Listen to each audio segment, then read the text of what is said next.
Gold hub తాకట్టులో ఉన్న బంగారాన్ని విడిపించి కొనబడును. అదే రోజు ఆన్లైన్ ధరకు కొని డబ్బులు ఇవ్వబడును. హాయ్ హలో నమస్తే, వెల్కమ్ టు మనం టీవీ. నేను దుర్గా. నిన్న చిలకలూరిపేటలో బీజేపీ, టీడీపీ, జనసేన పొత్తు తర్వాత మొట్టమొదటి బహిరంగ సభ జరగడం జరిగింది. దీనికి ప్రధానమంత్రి కూడా హాజరయ్యారు. అయితే ఈ సభలో ప్రధానమంత్రి సాక్షాత్తు పీఎం గారైనటువంటి మోడీ గారు ప్రసంగానికి పలుమార్లు అంతరాయం కలిగినట్లుగా, అలాగే భద్రతా లోపాలు కూడా కొన్ని కనిపించినట్లుగా తెలుస్తుంది. అయితే దీని గురించి పూర్తి వివరాలు తెలియజేసేందుకు మనతో పాటు ఉన్నారు ప్రముఖ అనలిస్ట్ అప్పసాని రాజేష్ గారు. ఇప్పుడు వారితో మాట్లాడదాం. సార్ నమస్తే. సార్ నమస్తే అమ్మా. నిన్న చిలకలూరిపేటలో సభ జరిగింది. దానికి ప్రధానమంత్రి మోడీ గారు కూడా హాజరయ్యారు. సో టీడీపీ, జనసేన అలాగే బీజేపీ పొత్తు తర్వాత జరిగిన మొట్టమొదటి సభ కాబట్టి భారీ అంచనాలు అయితే ఉన్నాయి. అయితే మీరు ప్రత్యేక ఆహ్వానం మీద ఆ సభకు వెళ్ళినట్లుగా కూడా తెలుసు మాకు. సో అంటే అక్కడ ఏదో తొక్కిసలాట జరిగిందని, కొంతమంది వివిఐపి ఉండే అక్కడ ఎక్కడైతే పోడియం ఉందో గ్యాలరీకి వచ్చారని, సో తొక్కిసలాట ఆల్మోస్ట్ జరిగింది, కొంచెం తుడిలో తప్పించుకున్నారు అని అయితే వార్తలు వస్తున్నాయి. అంటే మీరు వెళ్ళారు కాబట్టి మీరు అసలు ప్రత్యక్ష సాక్షిగా అక్కడ ఏం చూసారు, అసలు ఏం జరిగింది, పూర్తి వివరాలు తెలియజేయండి సార్. మీరు ప్రస్తావించినట్టుగానే నిన్నటి సభ చాలా కీలకమైన సభ.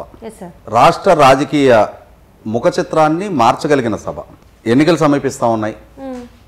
నిన్న కాక మొన్న మార్చి 16వ తారీఖు రోజు ఎన్నికల కోడ్ రావడం జరిగింది. ఆ కోడ్ వచ్చిన తర్వాత జరిగిన మొట్టమొదటి బహిరంగ సభ. అధికార పక్షం నుంచి కానీ ప్రతిపక్షం నుంచి కానీ పోల్ చూసుకున్నప్పుడు ఎన్నికల కోడ్ విడుదలైన తర్వాత జరిగిన మొట్టమొదటి సభ.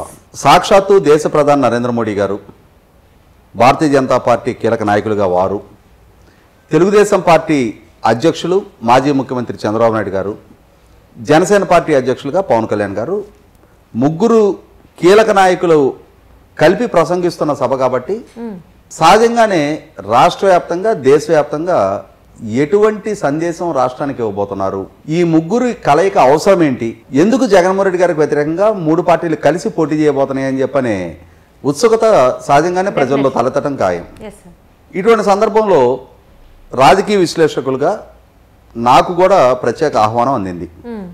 అందిన మీదట నేను కూడా నిన్న సభకు హాజరయ్యా. అయితే ఇక్కడ నరేంద్ర మోడీ గారి అంశాలు ప్రస్తావించారు, చంద్రబాబు నాయుడు గారి అంశాలు ప్రస్తావించారు. ఇవన్నీ ఒక ఎత్తు.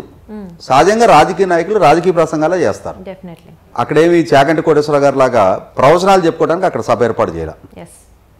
కాదు, అక్కడ నాకు కనపడ్డ కొన్ని కోణాలు వచ్చేటప్పటికి మాది నేటివ్ గుంటూరు జిల్లానే. అదే గుంటూరు జిల్లాలో తెలుగుదేశం పార్టీ ఆధ్వర్యంలో గతంలో జరిగిన 2 భారీ బహిరంగ సభలు ఉన్నాయి.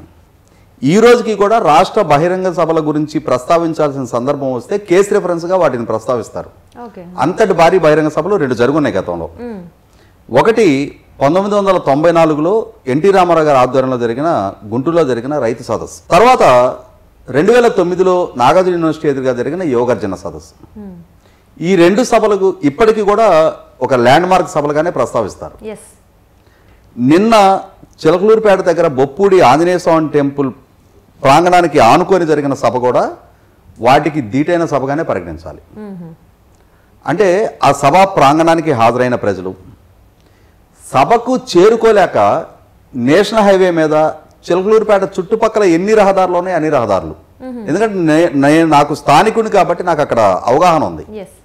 బొప్పుడు నుంచి టువర్డ్స్ ఒంగోలు దాదాపుగా మార్టూరు మేదరమండల మధ్య వరకు ట్రాఫిక్ స్తంభించిపోవడం జరిగింది. జనరల్ ట్రాఫిక్ కాదు, మళ్ళీ జనరల్ ట్రాఫిక్ డైవర్ట్ చేసేసారు. అంటే అది నేషనల్ హైవే. సభకు వచ్చే జనంతో సభా ప్రాంగణం దాటి మార్టూరు మేదరమండల మధ్య వరకు స్తంభించిపోవడం జరిగింది. ఇటు చిలకలూరిపేట గుంటూరు మధ్యన ఉన్న ఎడ్లపాడు దాటే వరకు స్తంభించిపోవడం జరిగింది. అదే సందర్భంలో చెల్లూరుపేట పురుషోత్తపట్నం నుంచి వయా కోటప్పకొండ, యలమంద నుంచి నరసరావుపేటకి వెళ్ళే రోడ్డు ఉంటుంది. ఆ రోడ్డు స్తంభించిపోవడం జరిగింది. చెల్లూరుపేట నుంచి వయా కావూరు, నరసరావుపేటకి వెళ్ళే రోడ్డు ఉంటుంది, అది స్తంభించిపోవడం జరిగింది.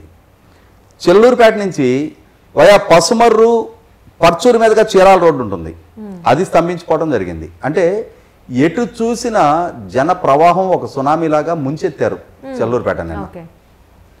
అక్కడ నాకు అర్థమైంది ఏంటి అంటే, నాయకులారా మీరేం ప్రసంగించదలుచుకున్నారో మాకు అనవసరం, మీ ముగ్గురు కలయికని ఆశీర్వదిస్తూ మేము మీకు తెలియజేస్తున్న స్పందన ఇది. మా సంఘీభావాన్ని మీ ముగ్గురికి తెలియజేయదలుచుకున్నామని చెప్పని అన్ని వర్గాల ప్రజలు, రైతులు ఉన్నారు, రైతు కూలీలు ఉన్నారు, కుల వృత్తుల వాళ్ళు ఉన్నారు, అన్ని ఏజ్ గ్రూపుల వాళ్ళు ఉన్నారు, మహిళలు విపరీతంగా తరలొచ్చారు. వీళ్ళల్లో గుంటూరు పట్టణం నుంచి, విజయవాడ నుంచి వచ్చిన నగర నేపథ్యం ఉన్న ప్రజలు ఉన్నారు, గ్రామీణ ప్రాంత ప్రజలు ఉన్నారు. ఇట్లా అన్ని వర్గాల ప్రజలు కలయికతోటి నిన్న ఆ సభకు సంఘీభావం తెలిపారు. ఇక్కడ చాలామంది నరేంద్ర మోడీ గారు, జగన్మోహన్ రెడ్డి గారిని పెద్దగా రాజకీయ విమర్శలు చేయలేదు, రాష్ట్రంలో ఉన్న కొన్ని అంశాల గురించి ప్రస్తావించలేదని చెప్పని అక్కడ వీటి గురించి చర్చనీయాంశం చేస్తున్నారు. కానీ అక్కడ అసలు శిశులో చర్చనీయాంశం చేయాల్సిన అంశం ఇంకోటి ఉంది. ఎందుకంటే నేను ప్రత్యక్ష సాక్షిని. అక్కడ నాకు వివిఐపి ఆహ్వానం అందించారు. అంటే ఇక్కడ ప్రోటోకాల్ ప్రకారం ఆ డయాస్ మీద కూర్చున్న వాళ్ళు మొత్తం కలిపిన ఒక 30 మంది వరకు వేదిక మీదకి స్థానం దక్కింది. ఎందుకంటే ప్రధానమంత్రి గారు హాజరవుతున్న సభ, అక్కడ పిఎం గారి భద్రతాపరమైన ప్రోటోకాల్స్ కారణంగా కొద్ది మందికే అవకాశం ఉంటుంది. 3 పార్టీలకు సంబంధించిన కీలక నాయకులు కొద్ది మందికి అవకాశం దక్కింది. మిగిలిన అన్ని స్థాయిల్లో ప్రజలు కూడా, అంటే అన్ని స్థాయిల్లో ఉన్న నాయకులు 3 పార్టీలకు సంబంధించిన సుదీర్ఘ రాజకీయ నేపథ్యం అనుభవం నాయకులందరూ కూడా ఈ వివిఐపి గ్యాలరీలోనే కూర్చున్నారు. వారి సరసన నాకు కూడా స్థానం ఇవ్వడం నాకు కూడా గర్వకారణమైన ఫీల్ అయ్యా. నేను కూర్చున్న గ్యాలరీలో నేను అబ్జర్వ్ చేసిన వరకు నేను మధ్యాహ్నం 2 o'clock లోపలికి వెళ్ళాను. మంచి ఎండ టైం. ఒక్కొక్కరుగా నాయకులు తరలొస్తుంటే అక్కడ నా కంటితో నేను చూసిన వరకు దేశంలోనే మొట్టమొదటి దళిత మహిళా స్పీకర్ ప్రతిభా భారతి గారు, తెలుగు మహిళా అధ్యక్షురాలు వంగలపూడి అనిత గారు, పట్టభద్రుల మొన్న ఎమ్మెల్యే కోట ఎమ్మెల్సీలో నెగ్గిన పంచుమర్తి అనురాధ గారు, ప్రొఫెసర్ జ్యోత్స్న గారు, తెలుగుదేశం పార్టీ జాతీయ అధికార ప్రతినిధి, ఫార్మర్ ఎమ్మెల్యే సీనియర్ నాయకుడు దివిశివరామ్ గారు, పయ్యవల కేశవ్ గారు, దూరిపాల నరేంద్ర గారు, నల్లారి కిషోర్ కుమార్ రెడ్డి గారు, కలమట వెంకటరమణ గారు, ప్రస్తుతం ఆయన పాతపట్నం తెలుగుదేశం అభ్యర్థిగా ప్రకటించబడి ఉన్నారు, బొగ్గు రమణమూర్తి గారు, వారిని నర్సంపేట తెలుగుదేశం అభ్యర్థిగా ప్రకటించున్నారు, శ్రీకాళహస్తి అభ్యర్థిగా ప్రకటించబడిన బొజ్జల సుధీర్ రెడ్డి గారు, ఎమ్మిగనూరు అభ్యర్థిగా ప్రకటించబడిన డాక్టర్ బివి జయనాగేశ్వర రెడ్డి గారు, వారు ex MLA, ex MLC AS Ramakrishna గారు, ప్రజెంట్ పట్టభద్రుల ఎమ్మెల్సీ శ్రీకాంత్ గారు, ఇట్లా వివిధ స్థాయిల్లో ఉన్న కీలక నాయకులు ఉన్నారు. అప్పటికి నాకు తెలీదు. తర్వాత కొంచెం సేపటికి తెలిసింది నారా లోకేష్ కూడా అదే గ్యాలరీలో ఉన్నాడు. కింజారపు రామ్మోహన్ నాయుడు ఎంపీ, వీళ్ళందరూ కూడా తనతో పాటు కూర్చొని ఉన్నారు. ఆ గ్యాలరీలోకి ఆ ఎంట్రీ ఎంత పకడ్బందీగా చేశారు అని అంటే, వివిఐపి ఎంట్రీ ఒక దగ్గర పెట్టి వాళ్ళని ప్రతి ఒక్కరిని భద్రతాపరమైన చెకింగ్స్ చేసి, పాస్ కూడా, ఇది ఈ పాస్ ఉంది కదా గమనించండి, ఇది ఈ కార్నర్లో చిరిగి ఉంది ఏంటంటే ఒక పాసు ఒకసారి ఎంట్రీ అయిన తర్వాత మరి ఇంకొకళ్ళకి రీసైకిల్ చేయనివ్వకుండా చించేశారు. మనం సినిమా హాల్లోకి వెళ్ళేటప్పుడు టికెట్ ఎట్లా చూస్తారో అట్లా. సో అంటే కట్టుదిట్టమైన భద్రతా చర్యలు తీసుకున్నారు. ఆహ్వానించదగ్గ పరిణామం అది. ఇదే విధానం కొనసాగుండాలి కదా చివరి వరకు. ఇంత సిస్టమేటిక్గా ఎంట్రీ లోపలికి అనుమతించినప్పుడు అక్కడ జరిగింది ఏంటి అంటే, సభ ప్రారంభం అయ్యేటప్పటికి పోలీసులు కంప్లీట్ భద్రతాపరమైన చర్యలను గాలికి వదిలేశారు. ప్రధానమంత్రి గారు హాజరై ఉన్నారు, డయాస్ మీద ఉన్నారు ఆయన. చంద్రబాబు నాయుడు గారు, పవన్ కళ్యాణ్ గారు, ఈ గ్యాలరీలో వివిధ హోదాల్లో ఉన్న అనుభవజ్ఞులైన నాయకులు కూర్చొని ఉన్నారు. అటువంటి గ్యాలరీలోకి ఏ పాసులు లేని, కనీసం మనకి సినిమా హాల్లో బెంచ్ టికెట్ తీసుకొని బాల్కనీలోకి దూకారంటే అర్థం ఉంది. ఏదో రకంగా ఒక అడ్వెంచర్ చేసి ఇందులోంచి అందులోకి జంప్ చేయగలిగారు అని అంటే, ఏ పాసులు లేని, అంటే అసలు థియేటర్లోకి ఎంటర్ కావడానికి అర్హత లేని వ్యక్తుల్ని, వాళ్ళని ఈ వివిఐపి గ్యాలరీలోకి ఒక 5గురో 10 మంది అంటే అర్థం ఉంది. ఒక 150-200 మంది సభ ప్రారంభం కాగానే 17-18 సంవత్సరాల వయసు నుంచి 25 సంవత్సరాల లోపు వయసు. నేను కీన్ గా గమనించాను. వాళ్ళ ప్రవర్తన తేడాగా ఉంది. అయితే ఆల్కహాలిక్ లేదు, గంజాయి లాంటి ప్రభావం, ఒక విశృంఖలత్వాన్ని ప్రదర్శిస్తా ఉన్నారు. అరుపులు, కేకలు, నెట్టుకోవడం. ఆ నెట్టుకునే ప్రాసెస్ లో కూర్చొని ఉన్న వాళ్ళందరూ ఆ తొక్కిసలాటకు తట్టుకోలేక నిలబడిపోయారు. నిలబడి నాకు కూడా ఆ తొక్కిసలాట తట్టుకోలేక ముందుకు జరిగొచ్చేసారు. చివరికి ఈ ప్లేస్ మొత్తం వీళ్ళు ఆక్యుపై చేస్తూ ఈ కుర్చీలు మొత్తాన్ని గిరాటేసుకోవడం ఒకళ్ళ మీద ఒకళ్ళు. వివిఐపి గ్యాలరీ ప్రధానమంత్రి గారి ఎదురుగా, డయాస్ కి ఎదురుగా ఉన్న గ్యాలరీలో మహిళలు ఉన్నారు, సీనియర్ నాయకులు ఉన్నారు, పార్టీ తరఫున అభ్యర్థులుగా ప్రకటించబడిన వాళ్ళు ఉన్నారు, సిట్టింగ్ శాసనసభ్యులు ఉన్నారు. ఇదేనా భద్రతాపరమైన ప్రమాణాలు పాటించేది? అంటే ఏదో కుట్ర జరిగింది అంటున్నారా? 100కి 100 అక్కడ ప్రధానమంత్రి గారి ప్రసంగంకి ముందే పవన్ కళ్యాణ్ గారు ప్రసంగిస్తున్న సందర్భంగానే అక్కడ ఈ లైటింగ్ టవర్స్ ఉన్నాయి. జెండా కర్రలు, పొడుగాటి కర్రలతోటి ఆ కేబుల్స్ ని కొడతా ఉన్నారు. పవర్ కేబుల్స్ ని. అదే సందర్భంలో నేను నా కళ్ళతో ప్రత్యక్షంగా చూసిన ఇన్సిడెంట్స్ ఇవన్నీ కూడా. తర్వాత ఈ ఆడియో సిస్టమ్స్ ఉన్నాయి, వాటి మీద పడిపోయారు మొత్తం. పోలీసులు ఏం చేస్తున్నారు? నియంత్రించాలి కదా. అసలు ఇన్ని వందల మంది వివిఐపి గ్యాలరీలోకి ఎట్లా రాగలిగారు? ఏం చేస్తున్నారు పోలీసులు? అది ప్రధానమంత్రి ఉన్న సభ, ప్రధానమంత్రి సభకి ముందున్న గ్యాలరీ. అవును, పెద్ద పెద్ద ఈ గ్యాలరీ దాటితే ఒక వేకెంట్ గ్రిల్స్ పెట్టేసి వేకెంట్ బ్లాక్ ఉంది, దాని తర్వాత డయాస్. అంటే ప్రధానమంత్రి సభకు ముందున్న మొట్టమొదటి గ్యాలరీ ఇది. ఈ గ్యాలరీలో ఇటువంటి తొక్కిసలాటలకి ఇక్కడ కూర్చున్నాళ్ళు ఏదైనా చేశారంటే అర్థం ఉంది. ఇక్కడ కూర్చున్న అందరూ కూడా వయసు పరంగా మెచ్యూరిటీ ఉన్నాళ్ళు. కానీ ఇటువంటి ఈ కుర్రాళ్ళని ఎట్లా ఎలో చేశారు? ఎందుకు ఎలో చేశారు? ఎవరు ఎలో చేశారు? అసలు వాళ్ళని ఇక్కడ వరకు తీసుకొచ్చింది ఎవరు? దీని మీద ఖచ్చితమైన ఎంక్వైరీ జరగాలి. ఎందుకంటే కందుకూరు లాంటి ఇంకొక ఇన్సిడెంట్ సృష్టించే లక్ష్యంతో చేసిన కార్యక్రమం అది. అంటే అంత పెద్ద ఇన్సిడెంట్ అయి ఉండేది అంటారు. 100కి 100 అయి ఉండేది. అంటే కందుకూరు సంఘటన కళ్ళ ముందు ఉంది కాబట్టి ఈ ముందున్న నాయకులు ఎవరికి వాళ్ళకి జాగ్రత్త పడి పక్కకు జరిగారు. ఈ జరిగే ప్రాసెస్ లో మన తిరునగర్ జ్యోత్స్న గారు ఆమె కేక పెట్టారు, రాజేష్ గారు మీకు బైపాస్ అయి ఉంది, మీరు తట్టుకోలేరు, వచ్చేయండి పక్కకి అని చెప్పని. అంటే భయకంపితులు అయిపోయారు అందరు కూడా. ప్రతిభా భారతి గారిని నలుగురు కలిసి తీసుకెళ్లారు పక్కకి. కుర్చీలు విసురుకోవడం ఏంటి వివిఐపి గ్యాలరీలో? ఒక డిఎస్పీ ఒక ఆయన అవతల రైలింగ్ అవతల నుంచి కేకలు పెడుతున్నారు, వివిఐపి గ్యాలరీ ఇది ఏంటి, కుర్చీల మీద ఎక్కి నాట్యాలు చేయటం ఏంటి అని చెప్పని. ఆయనకి తట్టింది అది. కానీ ఈ గ్యాలరీ లోపలికి రానిచ్చింది ఎవరు? అందులోనూ ఒకళ్ళిద్దరు కాదు కదా, 150-200 మంది వచ్చేసారు. అందరికందరూ ఒకే ఏజ్ గ్రూప్, మొత్తం 17-18 to 25 లోపే అందరు కూడా. అందరి మెడల్లో పసుపు కండువాలు ఉన్నాయి. అంటే తెలుగుదేశం వారిగా చిత్రీకరిస్తూ. నాకు 3-4 దశాబ్దాలుగా అనుభవం ఉంది. తెలుగుదేశం శ్రేణులు ఎన్నో బహిరంగ సభలు నిర్వహించినాయి, కానీ ఇటువంటి క్రమశిక్షణ రాహిత్య చర్యలకు పాల్పడ్డ దాఖలానే లేదు. 100కి 100 వాళ్ళు తెలుగుదేశం శ్రేణులు కాదు, తెలుగుదేశం శ్రేణుల ముసుగులో అలజడి సృష్టించడానికి వచ్చారు. ఏమీ జరగలేదు సార్. మరి అదృష్టవశాత్తు ఏమి జరగల. అక్కడ జరిగి ఉన్నట్టయితే అక్కడ జరిగింది, తొక్కిసలాట జరిగింది, ఎవరికాళ్ళు తట్టుకోలేకపోయారు. ఆ తొక్కిసలాట్లో జనసేన అధికార ప్రతినిధి అడ్వకేట్ రజనీ గారు ఒక 3-4 కుర్రాళ్ళు వెళ్ళి ఆమె మీద పడ్డారు.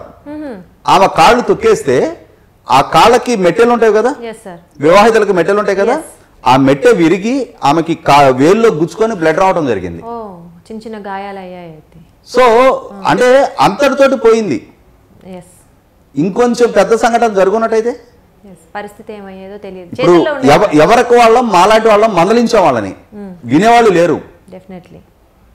అసలు వినే మూడ్లో లేరు వాళ్ళు, అసలు ఆ మూడ్లో లేరు. మొత్తానికి వాళ్ళు ఏదో ఒక హిప్నటైజ్ చేసినట్టుగా వాళ్ళని ప్రవర్తించారు. 100కి 100 అదొక ఆర్కెస్ట్రేటెడ్ సీన్ గానే మేము భావిస్తా ఉన్నాం. చివరికి అంటే ఆ బ్యారికేడ్ దూకి రావాల్సి వచ్చింది మేము కూడా.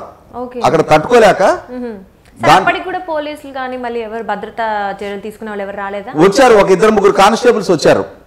అంటే ఆ డ్యూటీ కాన్షియస్నెస్ ఉన్న వాళ్ళు కొద్దిమంది కానిస్టేబుల్స్ ఉన్నారు. అసలు అందరికందరూ అట్లాగే ప్రవర్తించారని కూడా చెప్పలేము. ఇక్కడ ఏమైంది, వెనక వైపు అంటే ఈ గ్యాలరీకి టువర్డ్స్ డయాస్ మేము కూర్చొని ఉన్నాం. వెనక వైపు నుంచి ఎంట్రీ ఉంటుంది కదా, అటువైపు గ్యాలరీకి ఈ గ్యాలరీకి మధ్యలో దారి ఉంది. ఆ దారిలో నిలబడ్డ పోలీసులు వీళ్ళని అడ్డుకొని ఉండొచ్చు, వాళ్ళు దూకి వస్తున్నప్పుడే. ఇద్దరిని నెట్టేసినట్టయితే మిగిలిన ఆగిపోయేవాళ్ళు. వాళ్ళు ఉపేక్షిస్తా ఉన్నారా లేదు వీళ్ళని అలౌ చేయండి అని చెప్పి ఎవరిని ఆదేశాలు ఇచ్చారా వాళ్ళకి? అంటే అక్కడ సృష్టించబడ్డ పరిస్థితి చూసిన తర్వాత అనుమానం బలపడింది. తర్వాత మేము ఈ ముందు వైపు ఉన్న దారిలోకి దూకేశాం. దూకి 4 అడుగులు అట్లా వేస్తే అప్పుడు లోకేష్ వాళ్ళు కూర్చొని ఉన్నారు అదే గ్యాలరీలో, మేమున్న గ్యాలరీలోనే. మా ముందు చూసుకోవాలా మేము లోకేష్ ఇక్కడ ఉన్నాడు అని చెప్పని. తను ఉన్న ప్లేస్ యువతల మొత్తం ఆ బ్యారికేడింగ్ మీద పడిపోతున్నారు ఈ తోపులాటతోటి. అంటే లోకేష్ గారిని టార్గెట్ చేశారంటారా? అది అవునా కాదో చెప్పలేము మనం. కానీ అంటే అది ఆ వెనక నుంచి వస్తున్న ఆ ఊపికి ఒక వేవ్ లాగా ఆ బ్యారికేడింగ్ మీద పడుతున్నారు. బ్యారికేడింగ్ ఇట్లా వంగిపోతుంది. అది పడిపోతే ఒకరి మీద ఒకరు గుట్టపడిపోతారు, చాలా ప్రమాదం అవుద్ది. పోలీసులు ఒక 25 మంది కుర్రాళ్ళు కానిస్టేబుల్స్ నిజంగా మెచ్చుకోవాలి వాళ్ళని. వాళ్ళు ఆ వైపు నుంచి ఇట్లా బలవంతాన దాన్ని వరగకుండా నెట్టి పట్టుకుంటా ఉన్నారు. కాళ్ళు వెనక్కి బారచాపి ఇట్లా బలవంతాన వాళ్ళ శక్తికి మించి శ్రమ చేశారు. అది అటువంటి వాళ్ళు కొంతమంది చేసిన కృషి వల్ల పెద్ద ప్రమాదాలు జరగకుండా కాపాడబడ్డాయి. లేకున్నట్టయితే ఖచ్చితంగా చాలా తీవ్ర ప్రమాదానికి దారితీసి ఉండేది. ఇందులో 100% కుట్రకోణం ఉందనే నేను ఫీల్ అవుతున్నా. అటువంటి దాన్ని పసిగట్టలేని, అరికట్టలేని, నివారించలేని ఆ ఎస్పీ ఎందుకు? ఇవాళ ఎస్పీజీ రక్షణలో స్టేజ్ ఉంది. స్టేజ్ ముందు ఉన్న వివిఐపి గ్యాలరీ కూడా రక్షణ కల్పించలేని ఆ ఎస్పీ రవిశంకర్ రెడ్డి, ఆయన గతంలో కూడా చూసాం మనం. జగన్మోహన్ రెడ్డి గారి పార్టీ కార్యకర్తలాగా బ్రహ్మారెడ్డి గారు మాచర్ల పర్యటన సందర్భంగా అక్కడ ఘర్షణ చెలరేగితే బాధితులుగా ఉన్న తెలుగుదేశం శ్రేణుల మీద కేసులు నమోదు చేసిన తీరు చూసాం మనం. చంద్రబాబు నాయుడు గారిని అరెస్ట్ చేసి నంద్యాల నుంచి తీసుకొస్తున్న సందర్భంగా చెల్లూరుపేటలో నిరసన తెలియజేశారు అని చెప్పని ఆయనే స్వయంగా లాఠీ తీసుకొని ఎంత కసిగా కొట్టింది చూసాం మనం.